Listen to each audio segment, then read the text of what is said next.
आज हमारे साथ एक ऐसी पीड़िता सूरत से जुड़ी हैं जिनका करीबन 2.5 वर्ष पूर्व डॉक्टर नाम के व्यक्ति ने उनके साथ एक अनजानी जगह में ले जाकर और उनको धोखे में देके उनके साथ जबरदस्ती की, उनका बलात्कार किया। ये कब की घटना है मैम? 2.5 साल हो गए इस घटना को। ये आरोपी का नाम है प्रकाश उर्फ पोकर राम। उसके पिताजी का नाम राम शेखावास गांव का है, वो पाली राजस्थान। अच्छा, ये राजस्थान का है? ये राजस्थान का है? हाँ, ये राजस्थान का है, अभी सूरत में रहता है।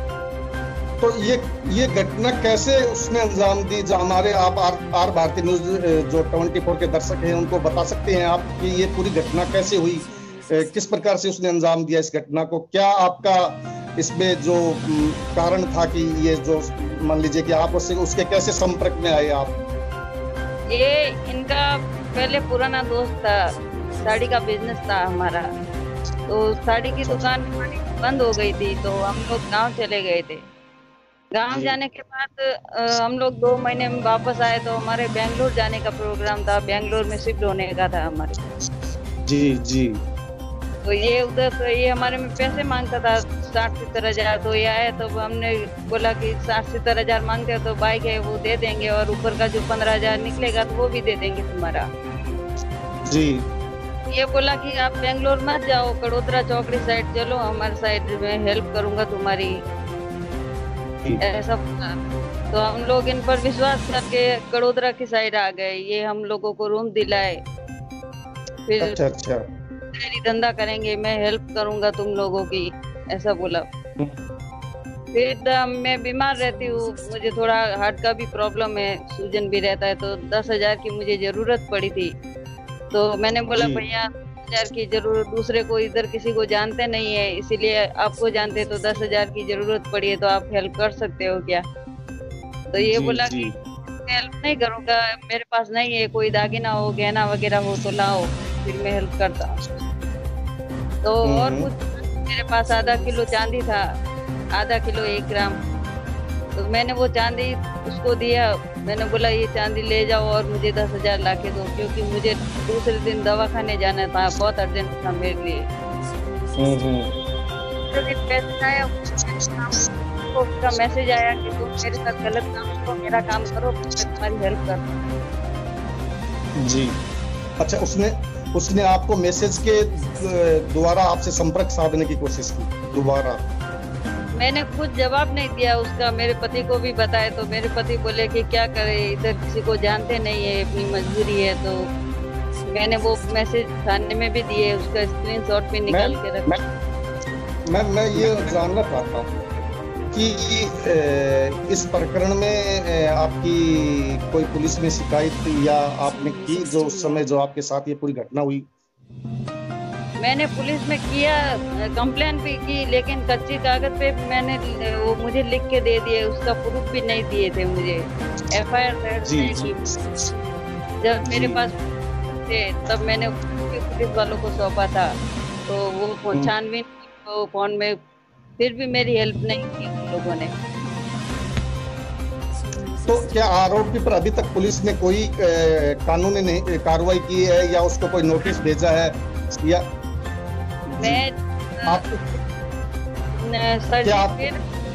फिर बोले, मैंने बोला कि हेल्प करो, दुकान करनी है, आप कर सकते हो क्या आप हेल्प? तो बोले कि अभी नहीं है मेरे पास, आपके पास और कोई दागिना हो तो लेके आओ। तो मेरे गांव से मेरी सास का जो तेड़िया बना होता है गले में पहनने का, 6 तोला 1 ग्राम का, वो लाके उसको दिया। तो उसमें 70 हजार ही लाके दिया। तो मैंने बोला कि कुछ प्रूफ तो चाहिए, तो कल को किसके पास मैं जाके मांगूंगी कि मुझे दो, वापस लाके पैसे दूंगे? बोले आप लोगों को विश्वास नहीं है क्या मेरे पर? तो हम लोगों ने तो दिया, वो 70 हजार दिए थे हम लोगों को। अब हम लोगों ने उसके पैसे भी लौटा दिए, 10% ब्याज के साथ लौटाए उसके पैसे। मैं सिलाई का काम करके अपना घर चलाती हूँ, मेरे पति नौकरी करते हैं, मेरे बच्चों का फीस भी नहीं भरा, अभी तक ऐसे ही पेंडिंग पड़ा है। तो भी स्कूल वालों ने, मैंने अपने सीरवी समाज से हेल्प ली थी बेंगलोर से 25,000 का। मेरे एक बच्चे का 10वीं का रुक गया था परीक्षा, तो वो एक बच्चे का हेल्प किए थे समाज वालों ने। मैं जब केस करने गई, पुलिस वाले ऐसे मुझे विश्वास देते थे कि बैठो अभी साहब आएंगे, अभी मिलवाएंगे, लेकिन पुलिस वालों ने कोई मेरी नहीं सुनी। तो सामने वाला पैसे वाला है, मैं गरीब हूँ। मैं बार बार क्या आप अभी तक पुलिस ने इसको ऊपर कोई मुकदमा दर्ज नहीं किया है इस पूरे प्रकरण में? एक बार थाने में बुलाए थे, फिर दूसरी बार तो हम लोग जाते थे बार बार। जब मुझे डीआईपी ऑफिस से नोटिस आया तब मैं गई थी वहाँ पे, मेरे पति को लेके गई थी। तो वो बोले मैं साहब से मिलना है, तो बोले साहब बाहर गए, और वो साहब अंदर ही बैठे थे, लेकिन हम लोगों को बिठा के रखा। फिर मुझे लगा नहीं है साहब, तो से 7-8 बज गए थे, तो वापस घर भी आना होता है, छोटे बच्चे हैं मेरे। अभी तो क्या आपने कोई बड़े अधिकारियों से इस विषय के ऊपर संपर्क साधने की कोशिश की है? नहीं, गरीब की कोई मदद नहीं करता है साहब जी। मेरा भाई को जब पता चला गांव में, वो एक बार राखी बंधवाने आया था जी, तब गांव में कोई गया होगा, तब उनको बताया कि ये हुआ है तुम्हारी बहन के साथ, तब वो वापस आया जी। तब मैंने पुलिस वालों ने, मैंने बोला मेडिकल चेकअप करवा दो मेरा, तो भी नहीं करवाए थे, कुछ भी नहीं हेल्प की मेरी। वो बोले कि तो आपको नहीं, आपको पुलिस इसके ऊपर जैसे पूरी लीपापोती करना चाहती है, इस पूरे प्रकरण को दबाना चाहती है, आपका ये आरोप है इस विषय पर? ये दबा नहीं चाहते। मैं बहुत चक्कर लगाए मैंने थाने में, एक गरीब हूँ, फिर भी मैं इधर उधर पैसे मांग के जाती थी। मैं 2 वक्त की रोटी खाने के पैसे भी मुझे जुगाड़ करने में टाइम लगता था, लेकिन क्या करती थी, थाने से जाना पड़ता था कि मेरी सुनवाई होगी, मुझे न्याय मिलेगा, लेकिन मुझे न्याय नहीं मिला। ये सूरत के कौन से थाने में, सूरत के कौन से थाने में जो आपने इसकी शिकायत दर्ज की थी, जरा हमारे दर्शकों को बताइए। आपकी ये कौन सा थाना है सूरत के अंदर? कामरेज पड़ता है, कड़ोदरा चौकड़ी, कामरेज, हल्दरू की साइड। हल्दरू में रहते थे हम, बीके रेजिडेंसी में। ये कामरेज में पड़ता है, थाना कामरेज लगता है। के बहाने बोले कि सटाघाट बनाता हूँ, सूरत चलो। मैंने बोला आप अपनी बाइक पे चलो, हम लोग अपनी बाइक पे चलते हैं। बोले नहीं, विश्वास नहीं। फिर मुझे सूरत लेके गया, 2-3 घंटे उधर वेस्ट हुआ, काम बना नहीं मेरा। फिर वापस लेके आए तो कड़ोदरा चौकड़ी की साइड एक रोड पड़ता है, जो अंदर की साइड होता है वो रोड, तो माखना काम आया। फिर श्रीजी सोसाइटी में बोला कि मुझे मकान भाड़े पे लेना है। तो मैंने बोला कि आपकी घरवाली को रहना है, मुझे थोड़ी रहना है। बोले नहीं देखने, तो ऐसे जबरदस्ती की। तो मैं देखने गई तो मेरे साथ छेड़छानी करने लगा, किस करने लगा। तो मैंने ऐसे मुंह पे हाथ रख दिए थे। फिर मैं चिल्लाई तो लोग आ गए, तो वो उधर से निकल के वापस बाहर आ गया। जी, क्या ये मान लीजिए आप बता सकती हैं कि क्या जो व्यक्ति जिसपे ये जो आरोपी है, जो दुष्कर्म का आरोप आपने लगाए हैं, जो तो इसकी क्या कोई पकड़ है, कोई प्रशासनिक अधिकारियों में या कोई मंत्रियों के साथ कोई, या कैसी कोई पकड़ है इसकी, जो ये इतने पुलिस वाले इतने डर रहे हैं, जो उसको मतलब कि उसके ऊपर कोई कार्रवाई करने के लिए तैयार नहीं है? बिल्डर है तो पैसे भर देता, तो सुनवाई कौन करेगा मेरी? ये पैसे भरे है इसने जी। पुलिस वाले बोल रहे हैं कि, वो बोला कि पुलिस वाले बोल रहे हैं कि तू बिंदास घूम, तेरा कुछ नहीं होगा। वो बलात्कार किया है तूने, लेकिन वो कुछ नहीं कर पाएगी। मैडम ये बताइए कि क्या आपको कभी उसकी तरफ से धमकियां भी मिली? कभी आपको जो डाइवर्स ने आपसे पहले उसके ऊपर आरोप लगाए, तो क्या कभी इसके बीच में आपको कोई धमकी भी मिली उसकी तरफ से कभी? साल तक चक्कर लगाए, फिर मैं डिप्रेशन में चली गई थी। मेरे गांव की दवा चली मेरी, इधर किरण हॉस्पिटल में। जो आप आरोपी पोकर है, उसकी तरफ से कभी आपको धमकियां भी दी गई क्या? अपने घर के सामने आके देता था, बोले गहना चाहिए तो मेरे साथ वो ये काम करो, तो मैं तुम्हारी हेल्प भी करूंगा और गहना भी दूंगा। मेरे पास से मुझे बोला कि पैसे दे दो, गहना कल लाके देता हूँ, और अभी तक मुझे गहना भी लाके नहीं दिया। नहीं, आप जो आरोप लगा रही हैं मैडम, मैं ये कह रहा हूँ, जब आपके साथ में जो अश्लील हरकतें करने के बाद के अंदर, उसके बाद में जैसे आपने इसकी पूरी पुलिस को जानकारी दी, पुलिस को जानकारी देने के बाद में क्या आपको कभी डराया या धमकाया क्या? मैं ये जानना चाहता हूँ।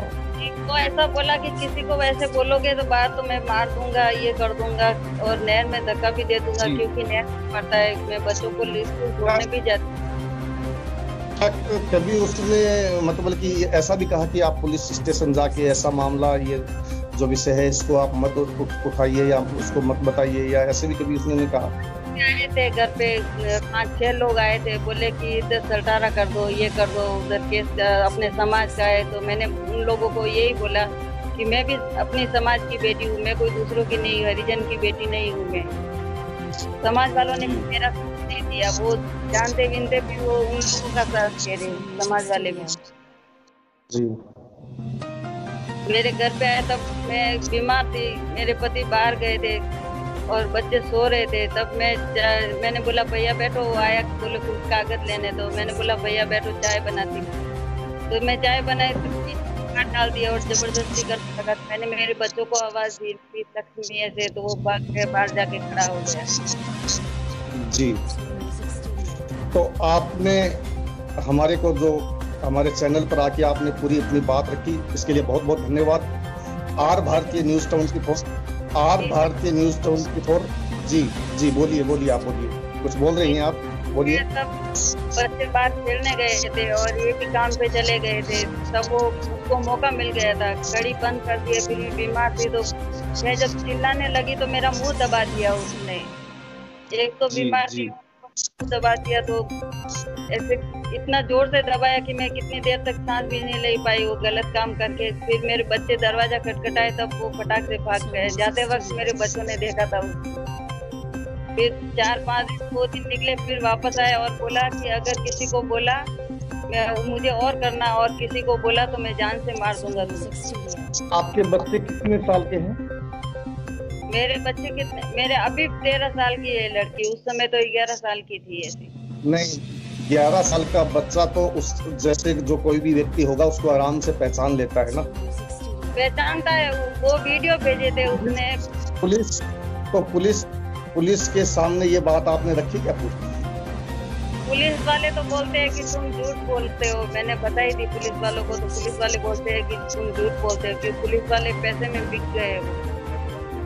नहीं, कभी पुलिस जो आप ये जो जहाँ ये पूरा प्रकरण हुआ, क्या पुलिस ने वहाँ की जांच की, उस जगह की जांच की, जो क्या उस जगह के ऊपर मुआयना किया उस जगह का? इंक्वायरी करने आए थे, पहले आरोपी के घर पे गए वो लोग, फिर बाद में मेरे घर तब चाय पानी पी के बोले सल्टारा करना है क्या, ऐसा बोल के निकल गए चाय पानी पी। जी जी। सल्टारा कर दो, मैंने बोला मुझे केस आगे लेके जाना है, मुझे न्याय चाहिए। जी मेरी कोई जी, आप जी बोलिए। मैं बीमार रहती हूँ, मेरी डिप्रेशन की दवा फाइल की मैं बता दूँ सर आपको। ये सूरत में बड़ा हॉस्पिटल है, किरण हॉस्पिटल। जी और हाँ, ये डॉक्यूमेंट हमारे पास आए हुए हैं, ये डॉक्यूमेंट हमारे पास आए हुए हैं। जी, आपने जो दिखाए ये डॉक्यूमेंट, हाँ बिल्कुल ये हमारे पास, हमारे चैनल के पास ये डॉक्यूमेंट आए हुए हैं। ये डीएसपी ऑफिस की पर्ची मुझे मिली। बाकी बलात्कार होता तो 24 घंटे में एफआईआर दर्ज होती है, लेकिन मैं एक गरीब परिवार से हूँ, इसलिए मेरी कोई हेल्प नहीं हुई। अभी जब मेरा भाई आया तो मेरा भाई वापस बोला कि इसको वापस डीएसपी ऑफिस जाके तुम्हारी हेल्प करता हूँ मैं। कुछ नहीं, इतना बीमार देखा मुझे, अभी भी मुझे मेरे मानसिक रूप से ट्रेनिंग दवा चल रही है, आज लेना पड़ता है मेरी, और अभी भी मुझे पता नहीं कितने साल तक गोली लेनी पड़ेगी, वो भी नहीं पता। अगर मुझे कुछ भी हुआ तो डॉक्टर राम उर्फ प्रकाश और उनका बाप सुजाराम ये जिम्मेदार रहेंगे, और कामरेज थाने का पुलिस प्रशासन जिम्मेदार रहेगा अगर मेरी मौत भी हो जाती है।